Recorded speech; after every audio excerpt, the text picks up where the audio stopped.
Today we receive Dr. Mathew K.Girton from Lockhaven University, Pennsylvania. Hello, Professor, and welcome to ILCS Web Radio. It's a pleasure to be here. Firstly, to which extent is it important for us as graduates to learn about intercultural communication and how it is going to be beneficial for our professional career? Well, I think that what you're finding out at this point is that professionally you're going to have to be able to communicate interculturally. That doesn't necessarily mean that you have to know the language, although at ILCS students are ahead of the game of many students that graduate because you speak at minimum 3 languages. So you're already ahead of the game in terms of linguistic knowledge, but you are going to have to learn, again, what that pyramid is. You're going to have the requisite attitudes that we talk about in terms of respect, in terms of openness, in terms of curiosity.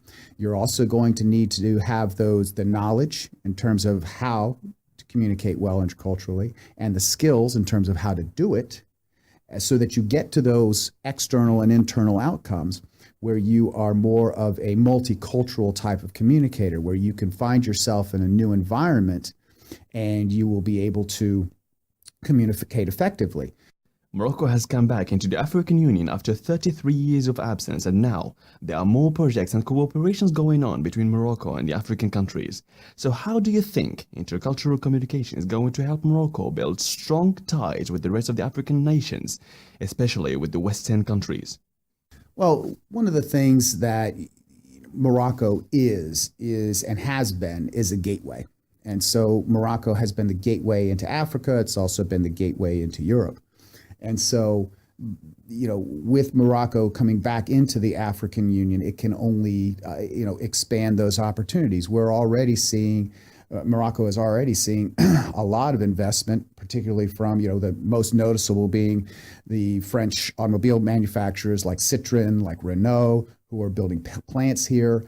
Boeing, an American aerospace firm, is building a massive plant here in terms of for being a hub for its suppliers. So it can only by building partnerships, it can only help a country. It's going to be one of those things where, once again, the more that you become connected, the more that you foster those connections culturally, the more healthy your economy is going to be, the more you're going to grow. And you see that in Morocco right now, where you look around and you see all the cranes that are operating in Rabat. That's a good thing.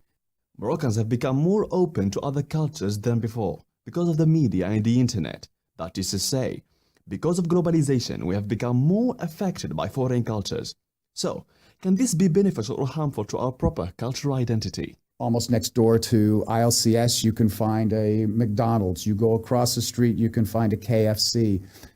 You go to one of my, I have several favorite restaurants here. They're Moroccan, they're Syrian, they're everything. But there's another one that's the Sushi Box, which is a block away and is, Japanese. Mm-hmm. So how do you, protect that culture while at the same time welcoming others in? And I think that Morocco's always had to deal with that. They have had to deal with that. You have the Amazigh culture, which was the original indigenous culture here. The Arab culture then came in. But again, you have the influence of the continental European culture, where you have the French who came down and colonized. So I think one of the things that Morocco has going for it is that this is not a sudden thing. This has been something that's been going on over centuries.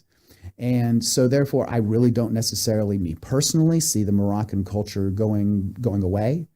I can see it being enriched by these other cultures, by becoming a bit more of a pluralist society. Mm-hmm. So I don't necessarily look at it as a bad thing. I think that it's one of those things, and immigration has been shown to help a culture. Thank you, Professor. Pleasure to have you here.